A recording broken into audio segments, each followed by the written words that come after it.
ममता के अनमोल खजाना कबो न दिल से तेजा। ममता के अनमोल खजाना कबो न दिल से तेजा। धड़केला हरदम बेटा खाती माई के करेजा। कुहकेला हरदम बेटा खाती माई के करेजा। ए भैया, आज हम जौन सुनावतानी अपना माई से सुन ले बनी कि माई के ममता का होला और बेटा के दिल का होला। सुनी ध्यान से सुन ल भाई एगो बेटा के कहानी। मनमोहनी के जाल में पड़ के कैलस बड़ा नादानी। भैया, जब वो कोठा के लड़की से वो लड़का के प्यार हो गई तो वो कहा शर्त रखलस। सुनी हमसे कितना प्यार करेला साबित करके देखावा। काढ़ी करे जमाई के हमारा खातिर ले आवा। लड़का कलस बस इतना छोटा सा बात। प्रिय जाल में फंस के तब ऊ घर पे कमीना आइल। काहे मुंह झुराइल तो हर हो खबलाल बुखाइल। ओ माई के ममता तो देखी। वो माई थाली में खाना परोस के वो लड़का के इंतजार में दुआरी पर बैठल बड़ी। कहली का बाबू एने ओने के घूमल छोड़ा अपन देह सहेजा। एने ओने के घूमल छोड़ा अपन देह सहेजा। कुहकेला हरदम बेटा खाती माई के करेजा। धड़केला हरदम बेटा खाती माई के करेजा।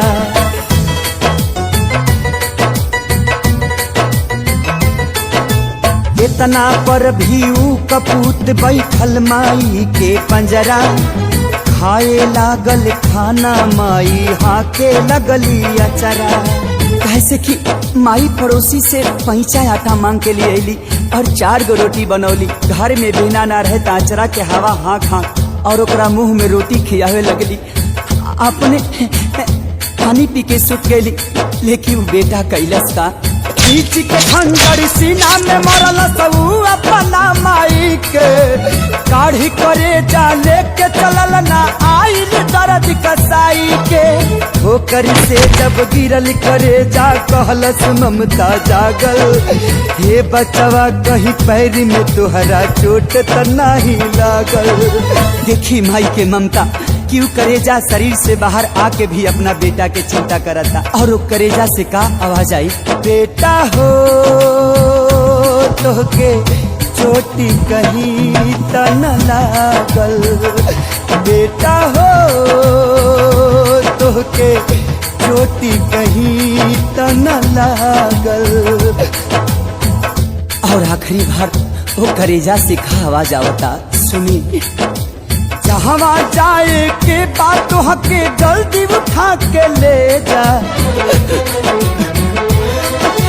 जहाँ जाए के बात हके जल्दी उठा के ले जा।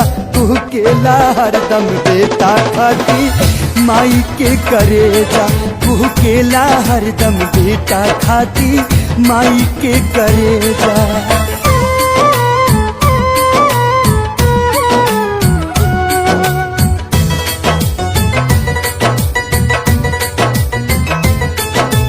देख करेजा कहलस देखा के तना हई दीवाना। हम तुहरा खातिर माई के भी कैनी याद बेगाना। हम ठोकर मार के कहलस उल्टा कैसन बड़ा लाल हो।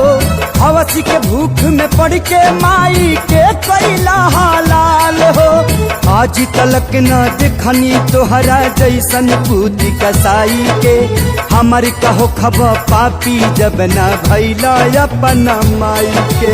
कहियो तू हमरो के छोड़बा सटकल तोर भेजा। कहियो तू हमरो के छोड़बा सटकल तोहर भेजा। तू केला हरदम बेटा खाती माई के करेजा। धड़केला हरदम बेटा खाती माई के करेजा।